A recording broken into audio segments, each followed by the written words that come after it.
Ya pemirsa, Anda kembali menyaksikan Kampus Corner beri solusi sistem belajar mahasiswa Sistem Informasi Udinus juara Pilmapres wilayah 6. Oke Bu Erika, tadi kita lanjutkan untuk poin penghitungan gitu ya, poin penghitungan untuk prestasinya ini seperti apa sih Bu gitu? Kok ada katanya kalau kurang lengkap dikurangin gitu-gitu Bu? Iya, iya betul Mbak Nat, karena 60% penilaian Pilmapres ini adalah dari capaian prestasi mahasiswa, sehingga kemudian setiap prestasi, top 10 prestasi yang kita ajukan ini harus memenuhi bukti-bukti yang menunjukkan bahwa prestasi ini betul-betul valid gitu Mbak Nadia gitu, yang kemudian dari setiap prestasi itu pun nggak semua prestasi bisa kita masukkan, karena setiap prestasi itu kemudian dikelompokkan ke beberapa kategori. Kebetulan khusus untuk Hendriansyah ini kemarin dari 10 capaian unggulan atau prestasi yang Hendriansyah punya itu, kemarin kita ambil ada capaian prestasi dari sisi kompetisi, kemudian ada prestasi untuk kategori kewirausahaan, kemudian ada juga kategori prestasi untuk hasil karya, dan yang terakhir kita sebagai narasumber yang diundang ke beberapa event nasional maupun internasional, gitu kurang lebih Mbak Nat. Oke, ini kayaknya kalau Indonesia semua ya Bu ya, semua kategori ada, tapi sayangnya tadi dibatasin cuma 10 ya Bu ya. Sampai Bu Iya, Erika iya gemes betul loh, Mbak Nat. kenapa sih nggak bisa dimasukin semua aja gitu ya Bu. Kalau iya Betul. tinggi banget ya Bu poinnya pasti ya Bu ya. Betul, tinggi banget pasti Mbak. Udah juara 1 kayaknya kemarin harusnya ya. Iya, langsung nasional, masuk 15 besar gitu ya Bu ya. Amin, iya betul.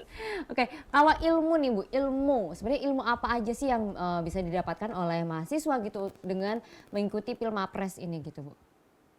Ya, ada banyak sekali ilmu yang teman-teman mahasiswa ini bisa dapatkan ketika teman-teman ini pada saat menyiapkan diri untuk bisa jadi seorang Pilmapres gitu ya, untuk menjadi seorang mahasiswa prestasi, ataupun ketika teman-teman yang kemudian terpilih menjadi seorang mahasiswa yang berprestasi. Yang pertama tentunya critical thinking gitu ya Mbak ya, karena Betul. teman-teman ini diminta untuk betul-betul memberikan gagasan kreatifnya untuk kasus-kasus atau masalah-masalah di sekitar kita, di aktivitas sosial masyarakat itu banyak sekali masalah yang kemudian mahasiswa ini dituntut untuk bisa berpikir kreatif, kemudian berpikir yang kritis gitu ya, sehingga critical thinking ini sangat diasah untuk teman-teman mahasiswa dalam memberikan ide gagasan kreatifnya.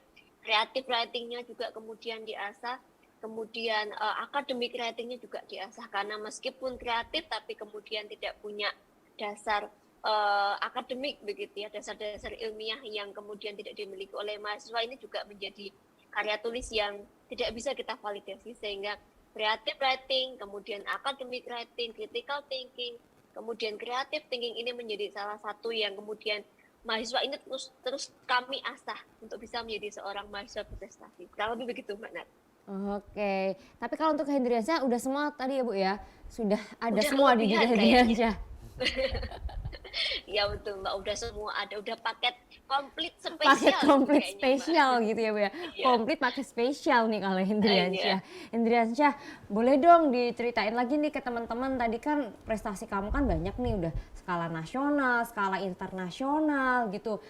Apa aja sih gitu, ini kan kamu juga nih selaku CEO gitu ya, Culture Academy CEO loh, ini belum lulus loh, ini yang ngantri udah banyak nih di luar nih Hendriansyah nih. Ketawanya Bu Hendriansyah Bu. Apa nih prestasi atau mungkin ini deh, prestasi yang menurut kamu yang paling ngena dan paling kamu banggakan gitu? Oke, mungkin yang terakhir kemarin ya, kita diundang di G20 di Hub ID Summit. Jadi saya kalau boleh jujur di sana menjadi salah satu yang paling muda jadi di antara stakeholder di sana yang tadinya di sana punya bisnis yang luar biasa, yang saya masih di sana yang seorang masih mahasiswa yang pengalamannya masih sangat sedikit bisa berkumpul di on stage dalam satu panggung bersama stakeholder startup yang ada di Indonesia, yang ada dari Jakarta, Indonesia, terus ada dari Singapura, terus ada dari Jepang, Korea dan lain-lain.